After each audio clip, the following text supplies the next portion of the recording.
Hanya 9 tahun saja, berarti ini nggak lama Bapak.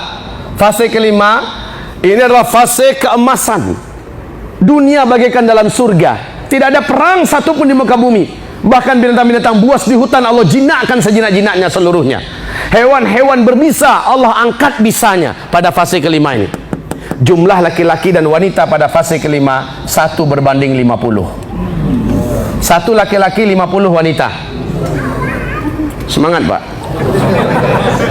Hah? Takbir.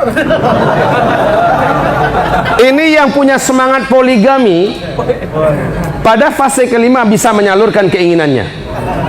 Tetapi percayalah, biasanya orang yang semangat kayak gitu udah di alam barzakh. Kenapa? Karena umat Nabi Muhammad dan kaum laki-laki secara umum di muka bumi banyak yang eksodus besar-besaran ke alam barzakh di fase keempat. Ini fase perang dan perang. Perang dan perang. Lihat saja sebentar lagi Pak. Merata ke seluruh dunia di fase keempat ini. Hadis riwayat Imam Ahmad, Nabi mengatakan nanti di akhir zaman menjelang Al-Mahdi muncul, peperangan akan terjadi di seluruh dunia. Termasuk Indonesia. Tidak akan bisa mengelak dari peperangan. Kebangkitan komunis, kebangkitan PKI 100%, dan mereka menjanjikan darah para ulama kita untuk ditumpahkan. Darah para jenderal-jenderal TNI kita untuk dihabisi karena dendam sejarah mereka sangat panjang. Mereka punya benci yang luar biasa kepada kita umat Islam. Mereka nggak peduli mau umat Islam Muhammadiyah, mau umat Islam NU, mau umat Islam Salafi, mau umat Islam Hizbut Tahrir, mau umat Islam Jamaah Tabligh, mau umat Islam yang mana saja. Bagi mereka asal orang Islam bantai. Prinsip mereka demikian. Ini zaman perang. Umat Islam ini benci perang, betul tidak? Saya dan Bapak benci perang tidak? Kalau ada yang cinta perang berarti sudah mulai lain itu Pak. Maksud saya ada kelainan. Sebaiknya langsung diselamatkan ke psikiater. Kalau nggak bisa terselamatkan ke rumah sakit jiwa. Karena nggak ada yang suka dengan perang. Tetapi fase keempat adalah fase perang. Mau tidak mau akan banyak lelaki nanti yang akan menghadapi hari-hari berat itu. Nah biasanya kalau kita punya istri, punya anak yang laki-laki Pak, pasti kita melindungi, menyelamatkan dulu istri dan anak kita, tidak? Setelah mereka dikira-kira terlindungi dan selamat, barulah kita menghadapi hari-hari berat itu bersama-sama.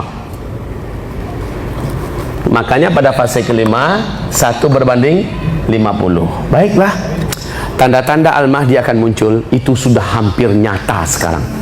Sehingga tidak sedikit ulama-ulama besar dunia, dalam hal ini bukan ulama-ulama yang di belakang meja ya, tapi ulama-ulama lapangan, ulama-ulama dakwah, ulama-ulama jihad yang meyakini bahwa sesungguhnya kemunculan sosok keturunan kandung Nabi Muhammad sudah hampir keluar dalam waktu yang sangat dekat. Apa cirinya?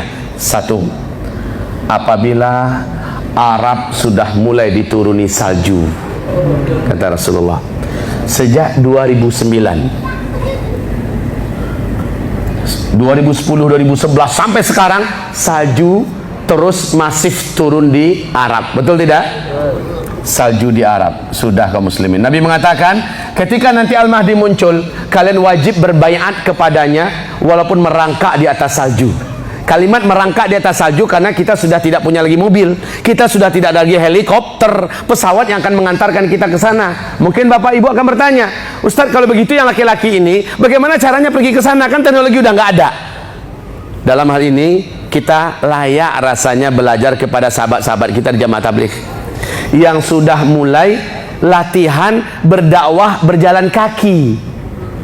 Dulu bermula hanya sekian puluh hari, langsung 1 tahun, langsung